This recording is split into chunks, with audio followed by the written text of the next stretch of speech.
Hello everyone, this is Mohit, your Indian-Canadian nomad, and I'm here with my second video as promised to answer a very important question on a lot of people's mind who are either looking to move to Canada in 2024-2025 or are still tottering with the idea whether they should file for a work permit or a PR or a student visa, or for people who've just moved there. It's just to give them an insight of the actual reality, what is happening in Canada right now. I've lived there for the last 4 years, from 2020 to 2024. So I believe I have a lot of hands-on experience to share with you guys as to what's to be expected when you go there, and what are the pros and cons of both India as well as Canada, since this channel is particularly aimed at people looking to move from India to Canada, but the perspective is the same if you're moving from any part of the world as well. So in this video, I'm going to give you a very layman description of the pros and cons of both the countries, and then at the end of it, I'll come out with the conclusion what I feel is the answer to the question that whether you should be moving to Canada in 2024 or not. And I hope this helps someone or the other, and you guys are kind enough to share it with people who might be in need of such information right now. And if I can help anyone make an informed decision, I'll consider myself grateful. So the elephant in the room, the question that's on everyone's mind right now is, do you want to really move to Canada in 2024, 2025? Or is it really feasible of thinking about moving from India to Canada in 24-25? Well, the answer to this question is not that easy. It depends on a lot of factors which we're going to be discussing going forward in this video. So to break it down, I'm going to keep it very simple. I'm going to give you the pros of being in India right now, the pros of being in Canada right now, and the cons of both the countries either ways. So it gives you a full perspective of what to expect when you go there, and what are you missing out if you decide to switch from India to Canada or come back from Canada to India, either ways. So let's get started.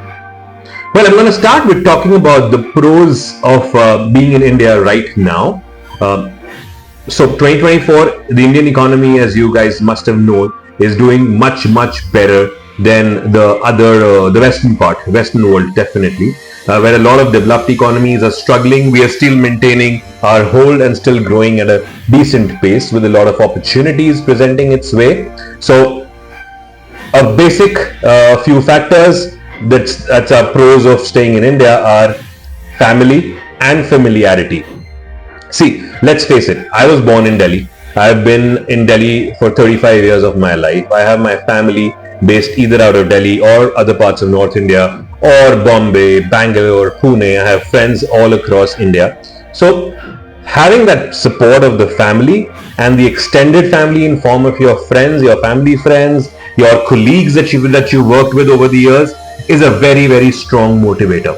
Definitely that family and familiarity of how the conditions work in India, if you have to get a work done, how to get it done, it all adds as a pros to the country.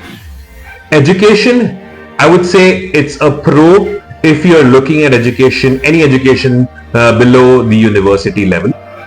Don't get me wrong, Canada is absolutely brilliant when it comes to university education, and it opens up the world for you, whereas Indian education, when it comes at the ground level, at the grassroots level, is very strong, and the ethic and the values on which the education system here is built, it really makes kids strong and makes them global citizens. It makes them easier for them to adjust in any part of the world that they would want to go and live in.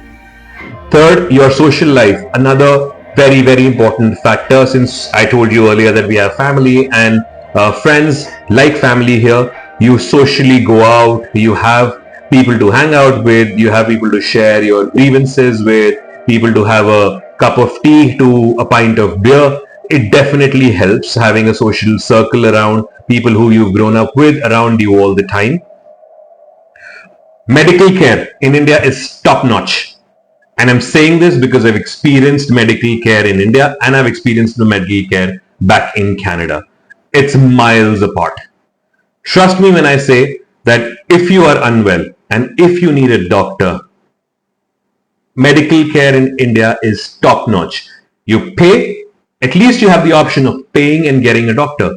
In Canada, it's not there. You have to wait for appointments from doctors for anywhere between 15 days to 3 months to 4 months. Trust me, the emergency rooms are equally bad. People are waiting there for hours and hours and days just to get treated for the smallest of things. Their simple motto is if you are not dying, you are not their priority.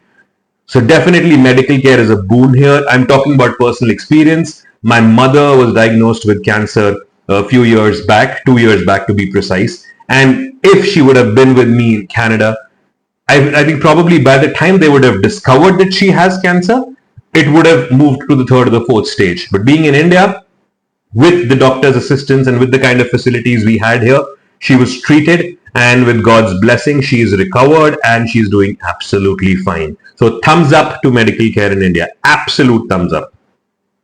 Population. Well, it's both a boon and a curse. Boon because the more population, the more is the demand for products. The more are the entrepreneurs that are going to be, coming up in the country, creating more jobs. Definitely, it creates more competition. It creates a big volume for the companies, and there where the price wars come, and cheaper and affordable solutions are provided to the customers. So definitely a pro in certain aspects for me. Travel in between India is pretty affordable, and India is diverse when it comes to cultures, and it comes to boundaries, and it comes to landscape. It is beautiful. Traveling within India through rail, through roads. Roads are brilliant now, and traveling through air is both affordable and it is easy, hassle-free. Weather, of course, I stay in Delhi. I experience all four weathers here, and living in Canada, where I've experienced, mostly just a bit of summer. But I was in Vancouver, British Columbia, so it would rain 250 days a year, and either it was rains or winters, and some part of it was summers. So definitely, weather is a big thumbs up in India. Housing, I think most of us are blessed that we are born here, and our fathers and grandfathers already have made houses for us, so we don't have to get into that burden of getting a mortgage. Trust me, everyone wants to make their own properties, want to get more houses, more rental income, but that's a secondary property. I'm talking about the property that you live in right now. You at least, to live in, don't have to pay a mortgage out of your pockets. I'm talking about majority of us, especially if it comes to me. I was blessed that my dad had a lot of stuff done, in his life, in his throughout, his work life. He made a house, so we don't have to pay any rents to sustain ourselves here. Rent is still affordable. Still, you can, if you're earning, say, 2 lakh rupees a month, you can still find a decent place for 35,000 rupees a month, and, live a decent life. You still have enough money left to take care of your other expenses. The cost of living is comparatively low. 100%. The effect of inflation is not that great as it's seen in Canada. I've lived there. For example, I moved there in 2020. A carton of milk, 4 liters of milk would cost about $2 some cents. And now when I came back, at some places it was costing almost $8 a cent. It's absolutely insane the way the inflation has risen. And the tragic part of it is that the inflation has gone up, but the salaries and the wages of people has not really gone up. So there is no proportion in it. People, there's no, kind of respite for people that if the inflation is going up, their salaries are also going up. In fact, the basic wage rate has been discussed to not even being able to meet the basic expenses of a human being in Vancouver, BC at least, or Toronto, or any big province. Co-curricular activities for kids, definitely thumbs up in India. My daughter was studying in play school, and then she started her kindergarten in Canada, and she was there for about 6 to 8 months. Trust me when I talk about co-curricular activities, it's a challenge. Most of them are, run either by the government or, you talk about YMCA. There is so much of demand. Supply is very, very poor. There is waiting, which is there. You have to primarily get your kid's name into a class almost 6 months, 8 months, a year and a half prior, just to be able for her to attend a dance class or a swimming lesson. So here, plethora of options are available at your disposal.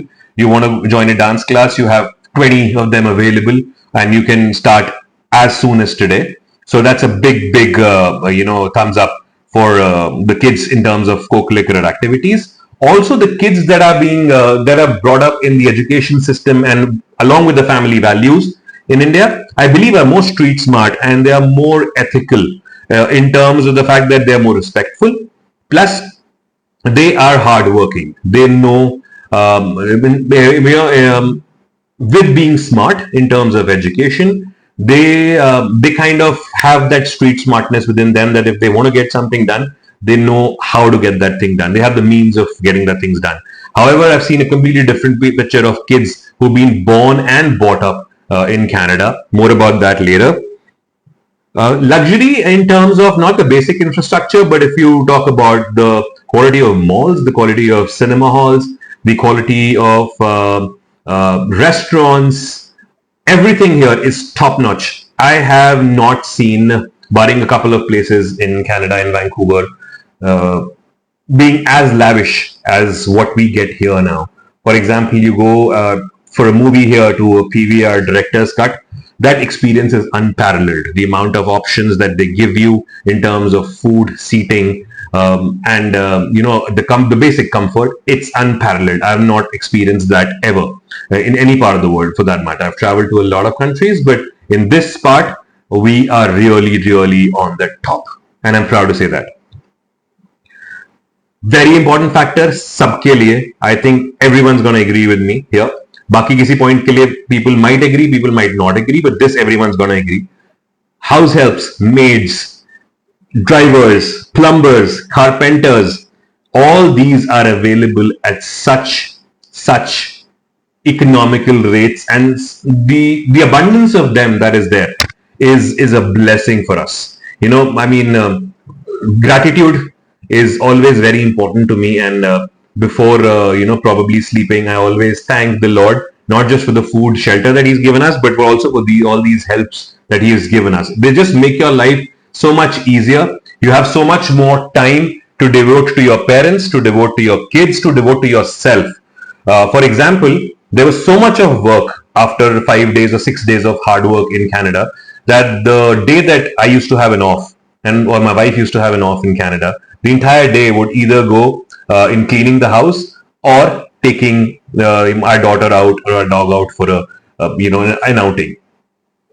You had no time for yourself. My health suffered. I had put on some zillion amount of kgs on my body. My parameters were all over the place. So since the time I've come back, it's been, I think, 6 months now, 5 to 6 months.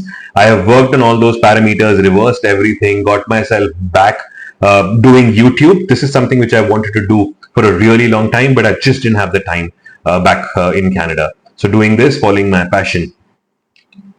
Another very important factor for everyone who's planning or who's there, the cheaper telecom and internet services that are available in our country.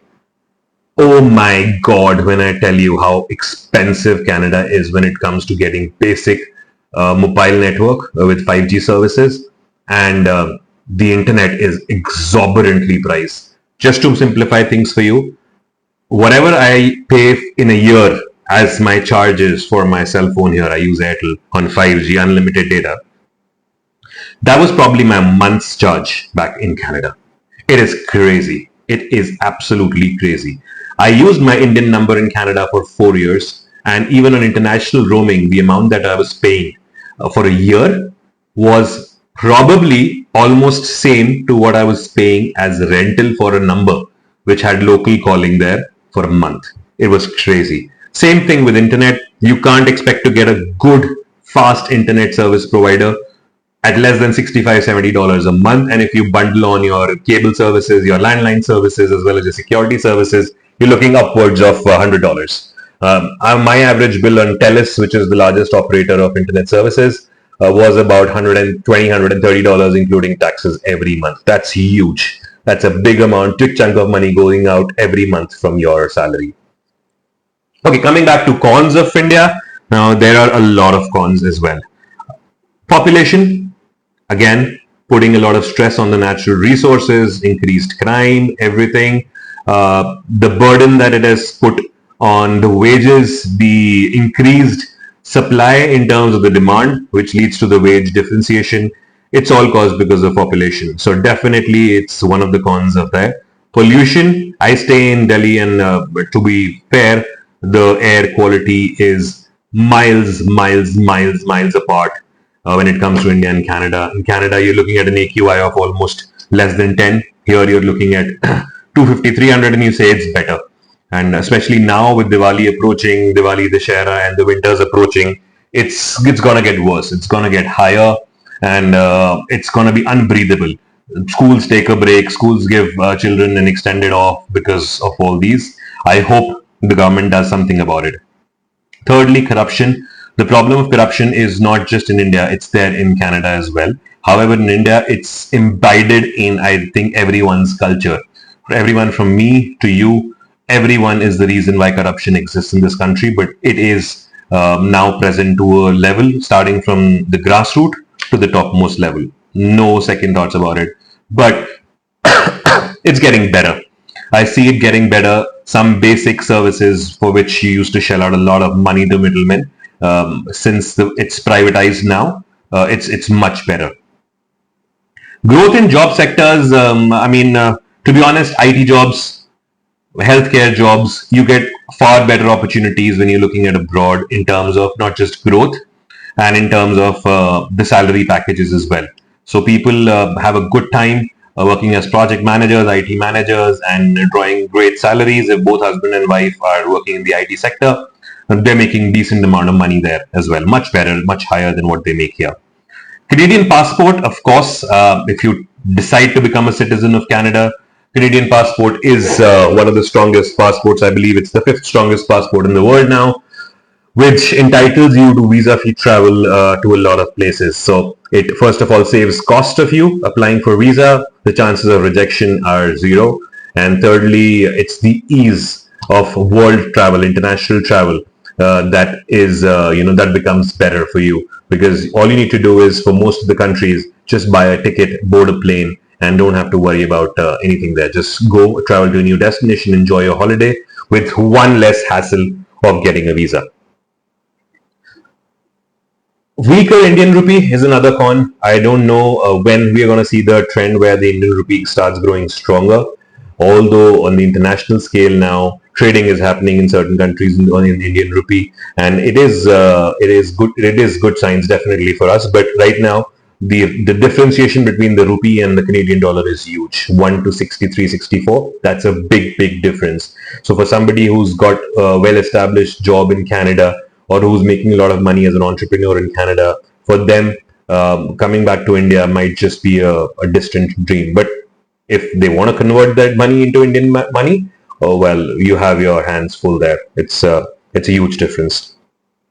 Crime, as I said, more population, more demand, more supply of labor as per the demand, has led to a lot of increase in crime.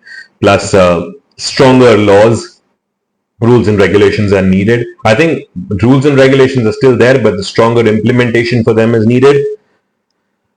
The difficulty in getting mortgages or any kind of loans in this country has left me baffled. I mean, see, if you're an industrialist with a 10,000 crore default, you still get a loan. You've not paid banks, you still get loan top-ups. But for a person who has a decent CIBIL score of 750, 760, earning about ₹1,00,000 every month, for him to get a 25 lakh loan here involves headaches to some other extent. Extended amount of paperwork, extended amount of verifications, and it's complete harassment. And after that, most of the times they don't even approve it. So it's crazy, but it's there. ROI on home loans, that rate of interest on home loans is higher. Apparently, it's again even high. It's now at almost similar to what it is there in Canada as well. Probably Canada is slightly lower than us even right now, but When I moved to Canada, you were getting loans at variable interest rates of 1%, 1.25%, but it's gone up to like 5.5% right now.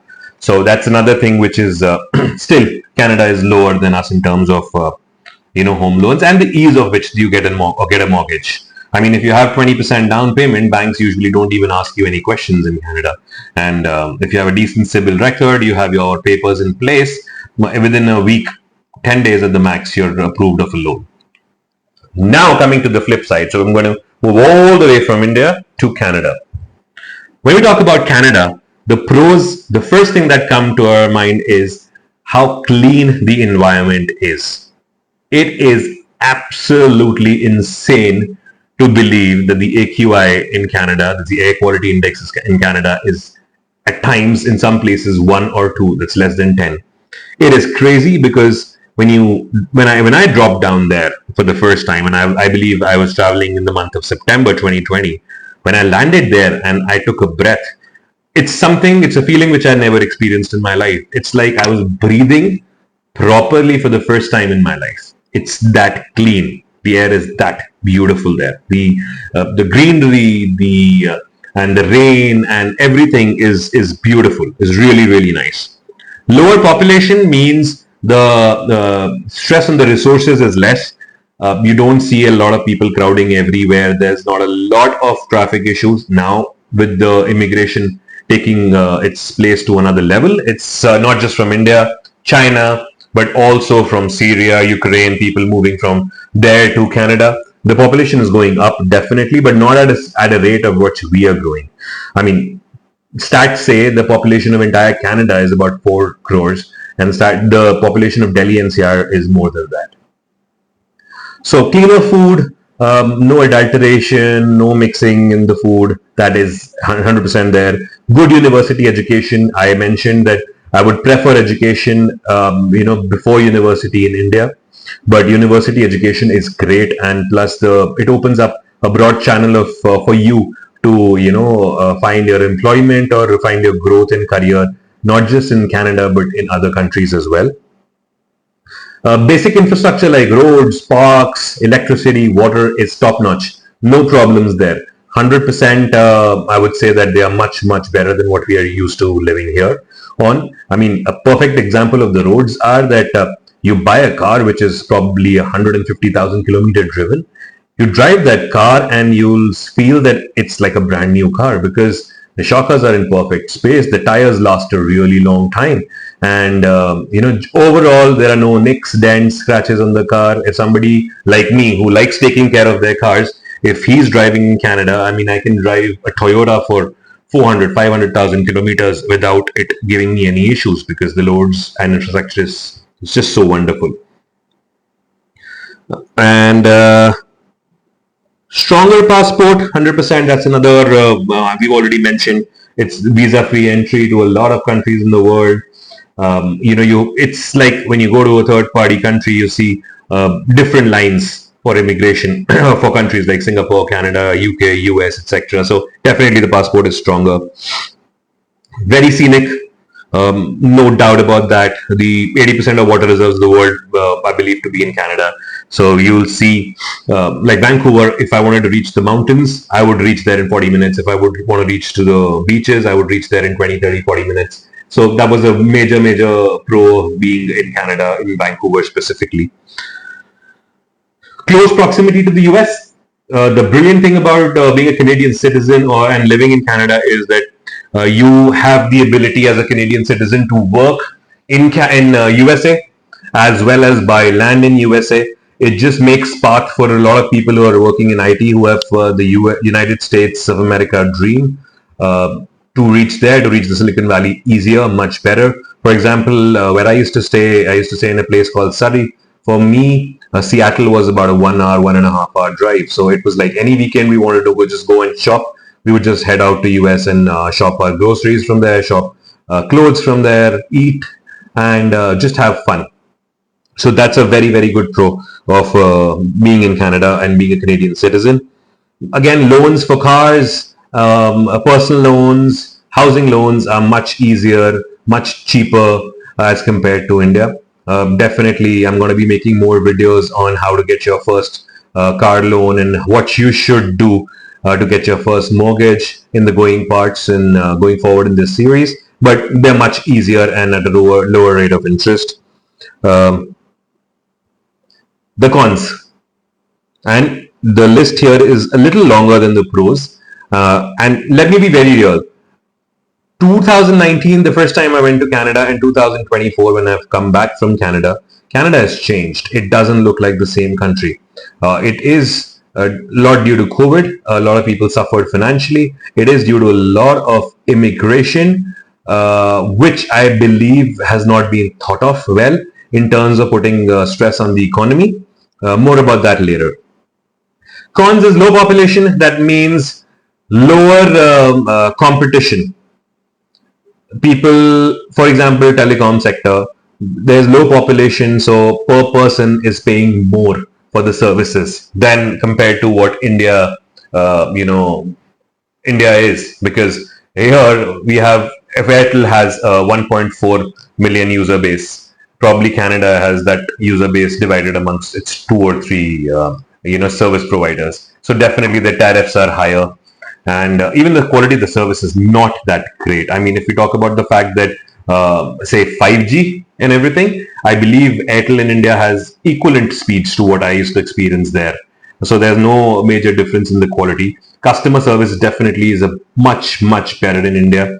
I mean, I don't want to be stuck on the phone for one problem, wait for call center in Canada to pick up and putting me on hold for like 4 hours, 5 hours. I'll give you an example. IRS, the revenue agency of Canada, CIA, all these people, if you reach out to them, at times there are hold times of almost 6 to 7 hours. I've personally been on the phone. My wife rather has been on the phone for an issue for close to 6 hours, and even then the issue wasn't resolved, so it went carried on to the next day, and again that painstaking process took place again. So definitely, it's much easier to reach the service providers here. Poor healthcare, absolutely struggling healthcare. I have seen kids with broken arms in emergency, crying in pain, waiting for over 8 to 10 hours just for the doctor to come and visit them. By the time the doctor came and visited, the child had almost passed out because of the pain and because of all the crying. Not just once, my friends have had that experience. You virtually have to be in a position where you're dying for them to take you seriously. I had a simple problem of wisdom tooth, which was giving me a lot of pain and sleepless nights. I couldn't get in touch with a dentist, even though I wanted to. I was ready to pay a hefty amount of money for that. I couldn't get an appointment for them. Managed to get an appointment after 15 days. He said that my wisdom teeth needs to be pulled off. He gave me an estimate of $400 per tooth. That's correct. $400 एक दांत के. इतने में मैं दांत चारों India में निकलवा के I can get a root canal, everything done within a process of 2 to 3 hours and be sorted with it. That $400 per tooth plus the taxes, I was ready to pay because I was in such bad pain. The doctor saw me. He told me, okay. And then I said, okay, let's get this removed ASAP. He said the next date for the surgeon is available after a month and a half. And I was shocked. And they just gave me, their simple medicine is Advil that they give you over the counter, and it's pretty useless. It didn't work for me in that pain. I decided to actually wait it out. After a month, I was traveling to India. I called my dad and told him that I'm coming on this day. Get an appointment done with the doctor for the very next day. I just want to get over with this. And that's what I did. And I paid him like 16,000 rupees.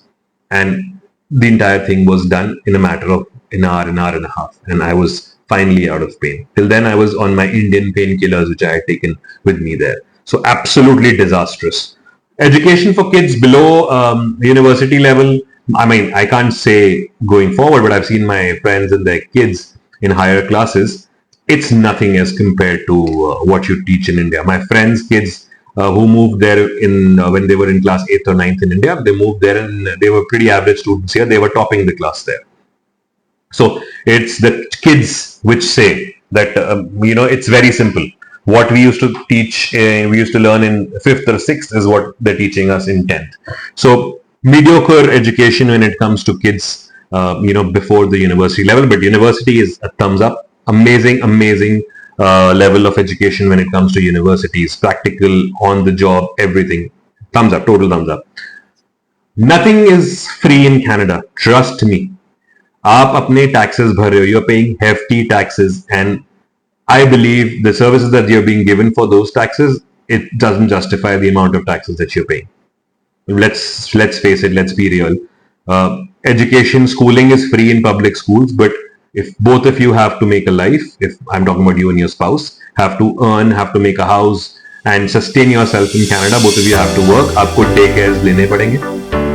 Daycares are very, very expensive. First of all, getting a daycare for your child is a task in itself. If you're lucky, you'll get it. Otherwise, there's reservations that happen a year in advance. I've seen people who've just about to deliver a baby. They're putting their baby's names in schools, or who've just delivered one. They're putting their baby's name in school for him to attend school after or daycare after a year and a half. So pretty sad state of affairs there.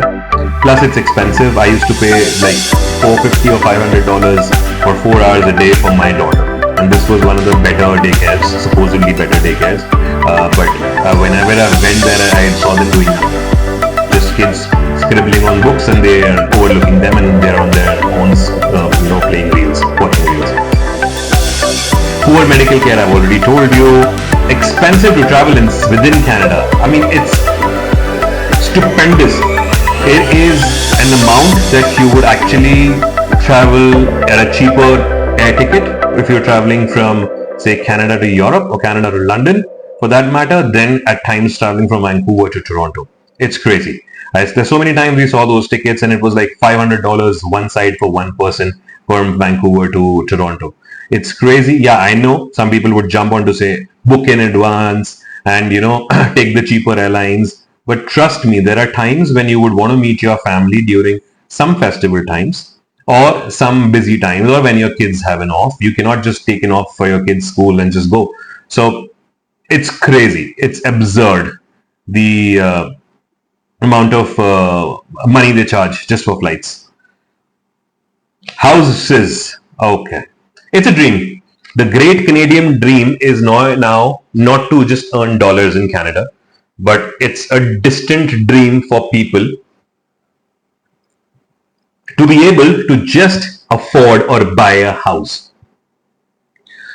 Trust me, a simple calculation is that you got to pay $450 to $500 for every $1,00,000 that you take as loan. Now, if I talk about Vancouver and the surrounding areas, $600,000, $700,000, you'll not get anything. Probably you get a one-bedroom apartment in downtown, or places like Burnaby, Langley, even Abbotsford for that matter, which is like a good hour away from Vancouver, main Vancouver. You'll still get a very okayish kind of an accommodation. If you're looking for a house that you dream of, that you see in your friends' reels and photos, and what you see in movies and the television serials, if you want to own a house like that with a garage and a front yard and a backyard, you're looking at a $2 million at least.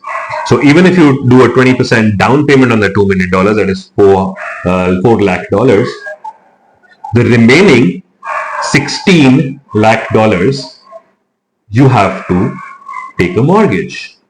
Now, for per lakh, you are paying about $500. So imagine for 16 lakhs, you're paying 16 into $500. That is the amount of mortgage that you're paying every month for a period of 25, 30, at the max 35 years. So imagine, for you to own a house and maintain a house which is worth $2 million, even after making a 20% down payment, you still need to shell out $8,000 to $10,000 every month just as a fucking mortgage. Mind my words there, I'm sorry for that. But just as mortgage. For the same house, if you decide to buy it and you decide to put it on rent, the rent maximum you will get it for $4,000, $4,500, $5,000 if it's an exceptionally great property. What's the math? Why would you buy a house? Why would you not rent it? First of all, even just to afford a rent of $5,000, that means 1.5 person's salary. That means your wife's salary or your salary plus half of your salary goes into it. Because let's face it, $10,000 if you're making in Canada, 53% the government takes away at source. I'm talking about people who are in jobs, not for entrepreneurs. So $10,000 you're earning, you're getting 6,000, 6,500 in your hands. Out of that, you decide you want to rent a very fancy house. So $4,000 go away. You're left with $2,500. In $2,500, you have to pay the electricity bill, the water bill, the groceries, all your telecom, mobile service provider bills, everything. So it's virtually neck to neck, paycheck to paycheck, and you're going to be using your credit cards and you're going to be always in the debt. Trust me. Unless and until you're somebody who's making like $25,000, $30,000 as an entrepreneur, paying a corporate tax or a business tax of 15 to 20%, you're making a lot of money, getting a lot of things home, writing off a lot of expenses, you are going to be living paycheck to paycheck and slowly going into a debt. As simple as that. The wages are not going to be that much. For a person who's been working for 4 or 5 years, they kind of reach to $5,000, $6,000. And as soon as you kind of grow, higher in income, the more tax bracket comes into place. You shell out almost 50% of your income as taxes. And the other flip side to this is all your subsidies that the government gives you. That means the child grant or any other subsidies in terms of education, daycare, etc., what the government provides you, they kind of go away when you start earning more. So if your family income is like $100,000, you get nothing. You get zero. No subsidies, no benefits, nothing. They believe that if you earn $100,000, you earn that in a year, they don't care if that out of that 50% or 60% goes away. So at the end of the day, you're bringing home $45,000, $50,000 as net. That is what, $4,000 a month or $6,000 or $5,000 a month. That's what you're making at the end of the day. So it's it's a different situation than what you see. It's a credit economy. They'll always push you in credit. Mobiles on credit, cars on credit, everything easily accessible on credit. But then you'll realize after a point of time that if you're not smart, you end up in a lot of debt. Slowly, the proportion of debt keeps growing up. Your family grows, you have one kid, you have two kids, your demands, your needs grow. So, and it keeps going up because the wages are not increasing the way they should. Lower wages, of course, we've talked about, is not enough to sustain the inflation or the standard of living, the cost of living that is prevalent here. Now, coming back to the most important point, why for my kid I wanted her to study, wanted to come back to India and wanted her to study in schools here, live with the family, is the ease and accessibility to drugs that is there in Canada.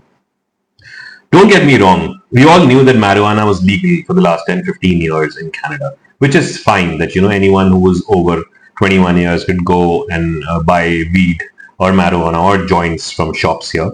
But starting with BC, they have now legalized use of cocaine, meth, and a lot of other things which are now available at stores. Certain amount of these drugs you can easily procure and keep, and it's not a crime. It's scary because when you go to a downtown or of any city, you will see all these homeless people, all these drug addicts in very, very, very bad condition. We've heard cases and seen cases of drug abuse and all these gang wars happening near schools, and a lot of kids being initiated and involved in the process of these drug dealings.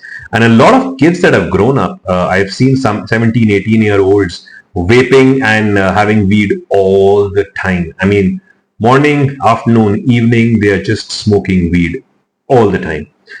Definitely, I was taken aback when cocaine and meth and other things were legalized. I mean, it just showed me that Trudeau and his government, the only thing that they are concerned about is the revenue that they get out of these drugs and alcohol. And they are not really looking at how this is become a problem in the younger generation. So if the younger generation is the one that is addicted to all these things, how can you expect them to grow forward and make a difference to the economy? You're looking at the short run here. You're looking at the fact that right now it's getting you revenue, and they would want more and more people to be addicted to it. But understand, you're a 4 crore population. Your population is really, really aging, and you need more and more youth to be able to contribute to your economy and the success of your economy. However, these drugs are the last way that a country or an economy would progress further.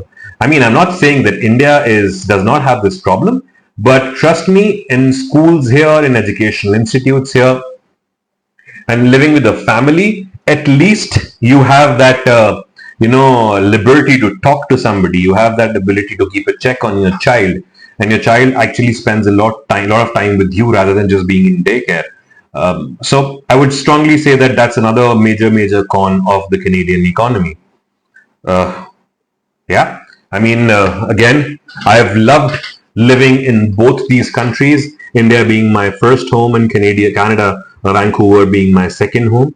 However, things have changed in the last 4 years. I'm not going to talk about what the possibilities are in the future or what Canada was prior to 2020, 2019. But right now, the question that is on everyone's mind is, what is the answer, according to me, to the question that is this the right time to move to Canada?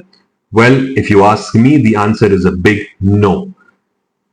Why? Because Canada, I believe, is going through its own economic and political trouble, instability of the government, then non-immigrant friendly laws that are being taken off for whatever reason. I mean, everyone knew that these students who've gone from parts of India, studying in these universities which are not legalized or which were not supposed to offer them work permits, that's been going on for a while. Everyone has to be involved in this process, from the people who run the universities to the consultants back home in India to the government. Everyone had to know that this is happening. And now these students who have willingly or unwillingly taken admission in these colleges, and after 3 years or 4 years or 2 years of their education, they are stranded without a work permit. So they've spent 20-25 lakhs and they don't have a work permit. They cannot work there, they cannot do a job, and they're going to be deported back. What is the future of the youth that is planning to go from here to there? Nothing. Similarly, for immigrants who are planning to move from here to there, I would say that if you have a job already, as in if your company wants to send you on an internal transfer and you know that one of you has a job and it's a decent paying job, you can take this plunge of moving to Canada. But let me give you a reality check. If you're thinking that you're going to go there and you're going to get a job for yourself, it's tougher now than anywhere else. Even, I mean, when I was coming back, I came back to India in April 2024. At that time, the problems had started already. And, for one particular job at a sales consultant, there were like hundreds of people lining up outside the offices, outside the restaurants, outside the in the call centers, outside the stores, the retail stores. And imagine for two job vacancies, 500, 600 people lying, standing in lines outside. It's not easy to get a job. Secondly, even if you do manage to get a job, you'll be prepared to be living paycheck to paycheck, or be prepared to be working 2 or 3 shifts just to make things work for you. If you're an entrepreneur, if you have a settled business, you have a settled family here, do not move to Canada right now. It's not the right time. It's not the right place for you to be. I strongly believe India is rising, and right now, if you have the comfort here, stay here, try to make it work here.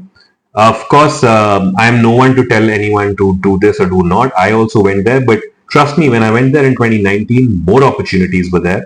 And a better life in terms of for my daughter, which I could see there, I could no longer see now. That's the reason I went there for my daughter, and I came back for my daughter as well. So, in short, hold your horses, stay grounded, stay put in India right now. The condition is not that great in Canada, I would say. You're better off being in a familiar environment, close to your family, doing something which you've been doing for a while, and just wait for the right time. Well, that's about it for me. I wanted to keep this video smaller, a little less lengthier, but I had to tell you exactly what you're looking for, what you can expect, so it became a little bigger. The next videos in the line are going to be relatively smaller, but I hope this perspective that I've provided you guys, this helps you or someone you know who needs it in some way or the other, and I'll consider myself lucky that I've been able to touch your lives in some way or the other. Signing off now, it's Mohit, your Indo-Canadian nomad. Follow me, subscribe me, share this channel, share this video to whoever you feel might need it. and I'll 100% try to bring content that matters, and always it's going to be an unbiased, opinion that I give you based on my personal experiences. And my only idea or aim is to help you in whichever way I can. So signing off now. This is your Indian Canadian nomad. See you in the other video. Thank you.